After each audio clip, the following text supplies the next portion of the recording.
ফল দেখে চিনে গিয়েছি কোন জাতের। এটা হচ্ছে জাম্বো রেড, এটা হচ্ছে মরাক্কাম রেড। প্রত্যেকটার কাছে যাব আর তোমাদের আইডিগুলো বলবো। এখানে যেখানে ঢুকছি এটা নতুন প্রজেক্ট, এটা হচ্ছে শ্যাম রেড। তাহলে 3টে রেড হয়ে গেল। এবার আমার কাছে তো আছে পিঙ্ক রোজ, এই 4টে মোটামুটি চিনতে পেরেছি দর্শক বন্ধু। আরও আছে ইসরায়েল ইয়েলো, ওটা তো হয়নি, নষ্ট। নমস্কার, হবি অফ সুলেখা ব্লগে প্রত্যেক দর্শককে জানায় অনেক অনেক স্বাগত, ভালোবাসা এবং অভিনন্দন। আজকে তোমাদের এই সুন্দর সুন্দর ড্রাগন ফল দেখাবো, খুশির ড্রাগন ফল। প্রায় 4 মাস অপেক্ষা করার পর এতদিনে খুশির ড্রাগন ফল এসেছে। ড্রাগনের পচন হয়েছিল ফলের প্লাস কাণ্ডের। তোমাদের তো আমি দেখিয়েছি যে যখনই তুলেছি 10টা করে ফল তুলেছি, সব পচা, খেতে পারিনি, কাউকে দিতেও পারিনি। খুবই ব্যথিত আমি, এতটা খারাপ লেগেছে। কারণ দেখো, প্রত্যেকটা ড্রাগনের কাছে যাচ্ছি আর মোটামুটি সবুজ, একদমই অবস্থা খুবই খারাপ ছিল। এই যে ড্রাগনগুলো দেখেছো, খুব একটা বড়ও হয়নি, সবুজ হয়েছে। তো প্রথম যে ড্রাগন তোলা হয়েছিল, প্রথম বলতে সব থেকে বেশি হারভেস্ট হয়েছিল 2025-এ 70 পিস। সেটা সত্যি সবগুলোই সুন্দর দেখতে হয়েছিল। তারপরেও 2-একটা হয়েছিল খুবই সুন্দর। তারপরে যে খারাপ অবস্থা হলো অতিবৃষ্টিতে, সেগুলো আপডেট তো দর্শক বন্ধু তোমাদের তো দিয়েছি। খুব খুব খারাপ, খুব খারাপ, মানে এত ফল পচে গেছে, সেগুলো নাড়াঘাটা করে খুবই কষ্ট পেয়েছি। এখনও পর্যন্ত কাণ্ড পচতেই আছে, আমি কাটতেই আছি। কি করব দর্শক বন্ধু, ফাঙ্গিসাইড দিয়েও ভালো হচ্ছে না, আবার কেটেও ভালো হচ্ছে না।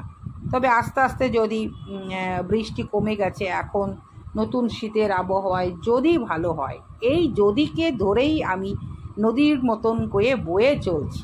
এই হলো ব্যাপার। বর্তমানে কি দিয়েছি, হ্যাঁ ফুলটা এই দেখো, লাস্ট 2টো ফুল এসেছে। এই ফুল দুটো রাত্রিবেলায় পলিনেশন তো আমি করি না, আমার মনটা ভীষণ খারাপ, আমি আর কিছুই করি না, ওদের মতন ওদেরকে ছেড়ে দিয়েছি। কারণ এত বড় বড় বিপদ এই ড্রাগন প্রজেক্টে, তার জন্য আমার এই দেখো, দেখতেই পাচ্ছ ফলগুলো অকালে এখানে নষ্ট হচ্ছে। তার একটাই কারণ, যেহেতু পচা ফল ঘরে তুলি না, একবার নিয়েছিলাম বেশ পচে যাচ্ছিল। তবে ভেতরটা খুললে কিন্তু ভালো, ওপরটাই পচা, আমি খাই না, রেখে দিই।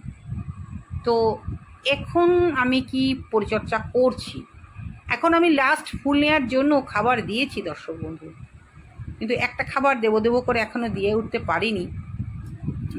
ও পটাশিয়াম দিয়েছি 10-26 দিয়েছি, আর একটু 0050 স্প্রে করে দিয়েছি, মিনাকুলাম দিয়েছি, সিউইড দিয়েছি। মোটামুটি এগুলো দেওয়াতে একটু ফলটা বড় হয়েছে। আর আমি যেহেতু পলিনেশন করিনি, রাগে দুঃখে আমি পলিনেশন করা বন্ধ করে দিয়েছি, তাই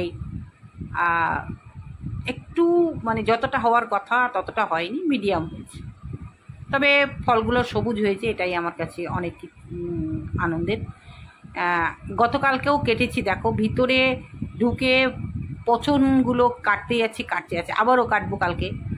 মানে একদিন অন্তর আমাকে কাটতেই হচ্ছে, যেমনি নিচের বাগানে কাটছি তেমনি ওপরে বাগানে কাটছি। কাটতে এদের বংশ একদম হয়তো শেষই না হয়ে যায়।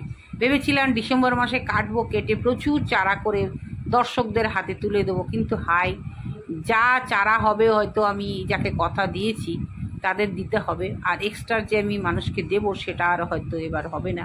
কি করব দর্শক বন্ধু, খুবই খারাপ লাগছে যে আমার যতটা টাল হওয়ার কথা ছিল সবই পচে সব শেষ হয়ে গেছে। এখন একটু সবুজাবু হয়েছে, দেখতেই পাচ্ছ কাণ্ডগুলো একটু চেহারাটা সুন্দর হয়েছে। তবে অনেকের কাণ্ড পচা রোগ হয়নি, কিন্তু আমার হলো কেন? আর আমার যখন হলো, আমাদের ওয়েদারে আমি যে কামরুল সাহেবের সঙ্গে কথা বলেছি, উনিও বলেছেন বিঘা ড্রাগন এবার এই পচনের কবলে পড়ে গেছে। তা আর আমরা কি মানে কী করব, আমাদের ওয়েদারটা এরকম হয়েছে, মানে অতিবৃষ্টিতেই পচনটা হয়েছিল। আর পচতে পচতে পচতে সব কাণ্ডই পচতে যাচ্ছে। বলে দিলাম এখন আমি কি পরিচর্যা করেছি, লাস্ট ফুল দেখিয়ে দিলাম। আশা করি আর মনে হয় ফুল ফুটবে না, এই শেষ ফুল। আর এই যে ড্রাগন প্রজেক্ট দেখছো, এই গত 2 বছর ধরে এখানে আছে। এবছর আমি লেবার দিয়ে ওকে নিচে নিয়ে চলে যাব, কারণ ওপরে দিনকে দিন প্রেশার পড়বে ছাদের ওপরে, আর ছাদ নষ্ট হবে, সেটা আমি একদমই মেনে নিতে পারবো না দর্শক বন্ধু। একটা ডালে দুটো হয়েছে দেখো জাম্বোরেডটা একটু লম্বা হয়, এবং কাণ্ডটাও আমি চিনেছি, কাণ্ড 3 কোনা না, অনেকগুলোই, মানে 5টা কোনা মতন হয়, আর একটু মানে আলাদা শেপ, মানে ঠিক ফলের মতন দেখতে হয় কাণ্ডের গোড়াটা, যেখান থেকে জয়েন হয়ে আসে ওঠে কুশিটা। তো যাই হোক, এইভাবেই বেশ ভালো কাটুক, শেষ ফলটা হারভেস্ট করতে পারবো, এটা আমার ভালো লাগছে। দর্শক বন্ধু, তোমাদের কেমন লাগলো অবশ্যই জানাবে। আবারও আসবো নতুন কিছু নিয়ে। হবি অফ সুলেখা মানেই হচ্ছে নতুন কিছু, নতুন নতুন চাষ দেখাতে পারলে আমার ভীষণ ভালো লাগে। নতুন বন্ধুর প্রতি আবদার রইল, চ্যানেলটাকে সাবস্ক্রাইব করে পাশে থাকবে। আবারও নতুন তথ্য পেলে তোমাদের কাছে পৌঁছে দেবো। এখন বলে দিলাম তোমরা কি খাবার দেবে আর কি স্প্রে করবে। এখন ইনসেকটিসাইড দরকার নাই, ফাঙ্গিসাইড তোমরা 15 দিন অন্তর দিতে পারো, কোনো অসুবিধে নেই। কেন দেবে, ওই একমাত্র যাদের পুচ্ছে তারাই দেবে, পছন্দ হলে দেবে, আর যাদের নাই তারা মাসে একবার দিলেই যথেষ্ট। আজকে তাহলে এখানেই শেষ করছি, আবার আসবো। তোমরা সকলে ভালো থেকো এবং সবুজের সাথে থেকো। টাটা, দেখা হবে পরের ভিডিওতে, অপেক্ষায় রইলাম।